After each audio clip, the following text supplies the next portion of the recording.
इंसान का नियति। जी गुरु जी। जी नियत उसका नियति बनता है पद्धति के अनुसार। जी जी। आज के समय में नियति ऐसी हो गई कि अगर एक बीवी ने छोड़ दिया तो दूसरी बीवी पकड़ लो। जी। और वो नियति कब से बता रहे महादेव, जब से इस ब्रह्मांड में पराशक्ति उनकी शक्ति बनकर आई और वो जाके फिर बाद में हवन में मतलब ये उसके बाद सती बन के आई जी। राजा दक्ष के पास से, वो अपने अहंकार में आके कि मेरे पति को नहीं मानते, ये नहीं करते, वो जाके वो अनाश करा ली। तो महादेव ने उस नियति को संजोग के रखा ना, वर्ष युगों तक वेट किया ना उनका। बिल्कुल गुरु जी, बिल्कुल वेट किया। ठीक बात। क्योंकि अगर वो अपने आप को नष्ट किया तो ये बड़ा यज्ञ होने से बचाया, महादेव का नाम खंडित ना हो इसलिए बचाया, इसलिए अपनी आहुति दे दी उसने। जी गुरु जी। तो महादेव तो कहीं यहाँ भटके नहीं, वो चाहते तो कहीं भी भटक जाते हैं।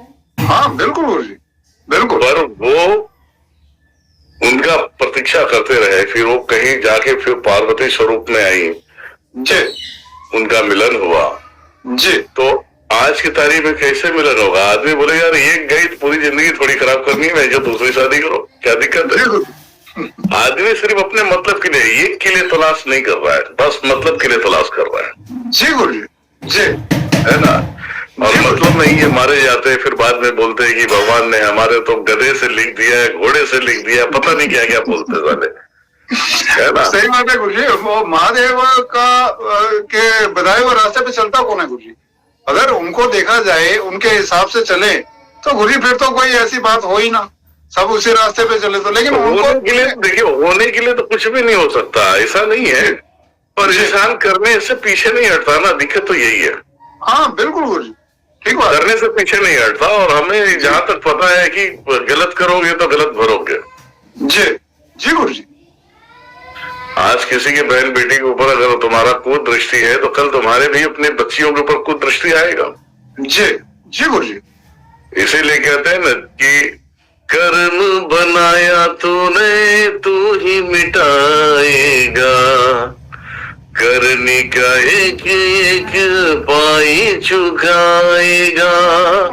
अब महादेव कहते इनमें न मेरा बस ही चले, नियम नियति में तू ही पले है।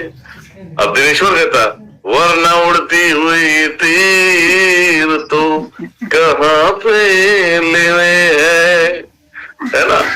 जी गुरु जी। ये लाइन पे गुरु जी आपके बहुत एक पॉपुलर रही है, और कई भी प्रोग्राम रहे हैं गुरु जी उसमें आपने भी बोला है, कर्म बनाया कर्म कटेगा, और भगवान बोले ना विधाता ने जो लिख दिया वही कर चलेगा।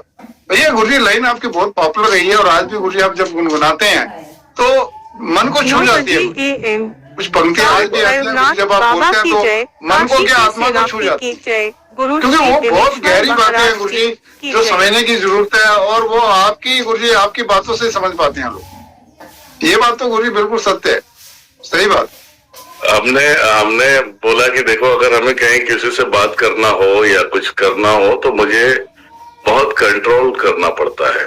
जी गुरु जी, जी। अगर मान लिया जाए मैं लाइव आया हूँ तो लाइव में अगर कोई अनाप शनाप लिखेगा तो कंट्रोल होता नहीं है।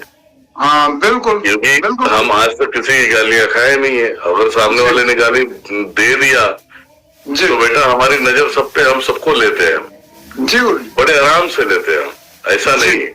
तो हम इसलिए हम लाइफ में भी जो कुछ भी होता है, जो बेचारे यहाँ नहीं पहुंच सकते, जिनकी अवस्था नहीं है, जी। अब कोई भी जुड़ के बोलेगा मेरे पास पैसे नहीं है तो बेटा चेहरे तो स्कैन करता हूँ ना, तेरे पास कितने बैंक अकाउंट है, कितने पैसे रखा है, तो मैं तो तेरा काम करूंगा कि नहीं बेटा, वो तो मुझे चाहिए।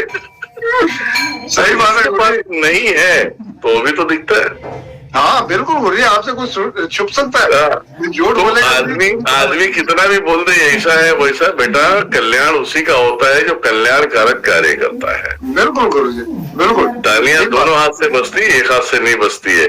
आज चलो माता का आदेश है, एक बात बता रहा हूँ जी, महादेव का आदेश है, अभी कंपटीशन की बातें दुनिया से हम करने वाले नहीं है जी। तो ऐसे ही जब मैं बैठा था तो इसी तरीके से बातें हो रही थी जी। तो मैंने बोला कि देखो आपकी, अगर मैं किसी का तंत्र काटूंगा तो 15-20 मिनट चले जाता सब कुछ तोड़ते फोड़ते। बिल्कुल।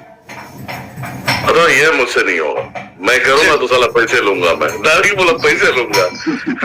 कलयुग है, कोई फोकट में नहीं देता। जी गुरु जी।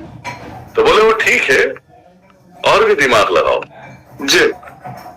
तुम मान लिया जाए कि जनहित भी हो जाए जी। और तुम्हें फर्क भी ना पड़े।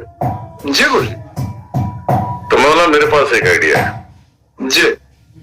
पर ऐसा नहीं कि सब ऐसे ही करते जाओ। जी। मेरे सोच पे छोड़ो, आपके सोच से मैं चलूंगा नहीं। जी गुरु जी। तो बोलते हैं पता, मैं बोला यही कह रहा हूँ, जब मैं लाइव आऊं तो मैं ऐसे ही बैठा रहूं, बस जुबान से जो कुछ भी बोलूं एक मंत्र पढ़ के सब काम होना चाहिए। जी। आदमी कैसा भी रहे ठीक होना चाहिए। बोले तथास्तु। जी। मैं बोला धन्यवाद।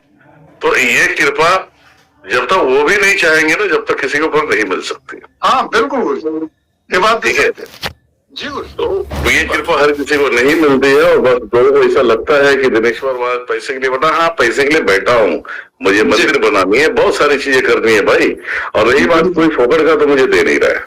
बिल्कुल गुरु जी, सही बात है, ठीक बात। फोकट का नहीं दे रहा है, काम हो रहा है तो दे रहा है, नहीं काम होगा तो कौन पूछने वाला है भाई? हाँ कोई नहीं पूछने वाला गुरु जी, कोई नहीं देता, ठीक बात है ना। बिल्कुल सही बात बस यही रहा, बहुत सारी चीजें। मैं हमेशा कहता हूँ कि अगर मेरे भाव को अगर मुझे समझना चाहते हो तो जो NDSP जो भक्ति सागर जो चैनल है, जो भजन वाले, जी गुरु जी।